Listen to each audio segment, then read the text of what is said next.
الله فلا مضل له ومن يضلله فلا هادي له ونشهد أن لا إله إلا الله وحده لا شريك له ونشهد أن سيدنا ونبينا وحبيبنا ومولانا محمدا عبده ورسوله أما بعد فأعوذ بالله من الشيطان الرجيم بسم الله الرحمن الرحيم قال الله تبارك وتعالى في القرآن المجيد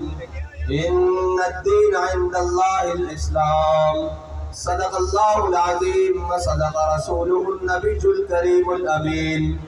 إن الله وملائكته يصلون على النبي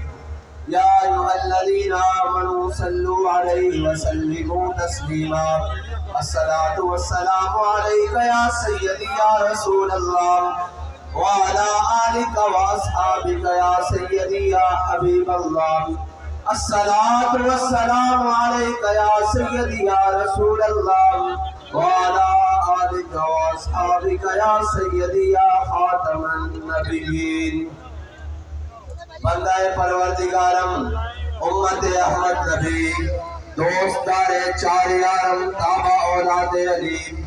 مذہب حنفی دارم ملت حضرت خلیل خاک پائے غوث اعظم زیر سایہ ہر ولی صدیق عکس حسن کمال محمد است فاروق ذل جاہ و جلال محمد است عثمان ضیاء شمع جمال محمد است حیدر بہار باغ خصال محمد است صلی اللہ تعالی علیہ وسلم لوح بھی تو قلم بھی تو تیرا وجود الکتاب گنبد آب کی رنگ تیرے محیط میں حباب عالم آب و خاک میں تیرے ظہور سے فروغ ذرائع کو دیا تو نے طلوع آفتاب شوکت سنجر و سلیم تیرے جلال کی نمود فقر جنید و بایزید تیرا جمال بے نقاب تیری نگاہ ناز سے دونوں مراد پا گئے عقل غیاب و جستجو عشق حضور و اضطراب شوق تیرا اگر نہ ہو میری نماز کا امام میرا قیام بھی حجاب میرا سجود بھی حجاب اور مرد خدا کا عمل عشق سے صاحب فروغ عشق ہے اصل حیات موت ہے اس پر حرام تم دو سبک سیر ہے گرچہ زمانے کی رو عشق خود ایک سیل ہے اور سیل کو لیتا ہے تھام عشق کی تقویم میں اثر رواں کے سوا اور بھی زمانے ہیں جن کا نہیں کوئی نام عشق دم جبریل عشق دل مصطفیٰ عشق خدا کا رسول عشق خدا کا کلام عشق امیر جنوب عشق امیر جنوب عشق فقیہ حرم عشق ہے ابن السبیل اس کے ہزاروں مقام عشق کے مضراب سے نغمہ تار حیات عشق سے نور حیات عشق سے نار حیات صدق خلیل بھی عشق صبر حسین بھی عشق مارکہ وجود میں بدر و حنین بھی عشق عقل و دل و نگاہ کا مرشد اولی ہے عشق عشق نہ ہو تو شرودی متقدہ تصورات معزز سامعین محترم السلام علیکم آج چشم فلک نے وہ نظارہ دیکھا کہ جس کے لیے جس وقت کے لیے بہت سارے سینوں میں دل دھڑک رہے تھے کہ کب وہ میدان لگے گا کہ جس میں لبیک والے آ کر بتائیں گے کہ تمہارے ہر ستم کے بعد لبیک ہے ہر اندھیری داد کے بعد لبیک ہے ہر ظالم کی آنکھ میں آنکھ ڈال کر لبیک ہے اور دھوبی گھاٹ کو چھلکا کر بھی لبیک ہے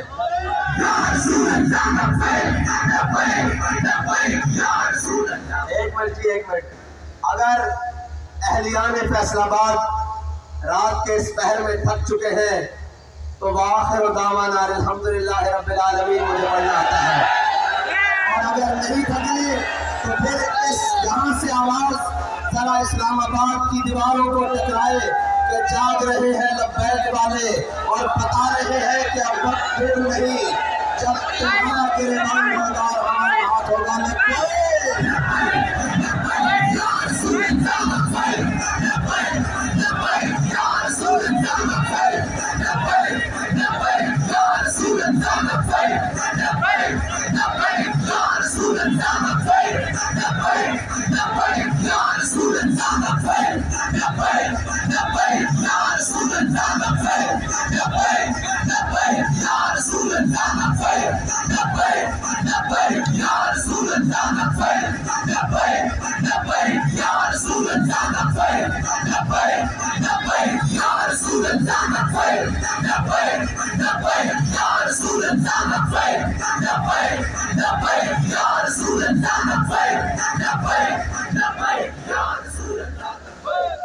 ملک کی داخلہ پالیسیز ہوں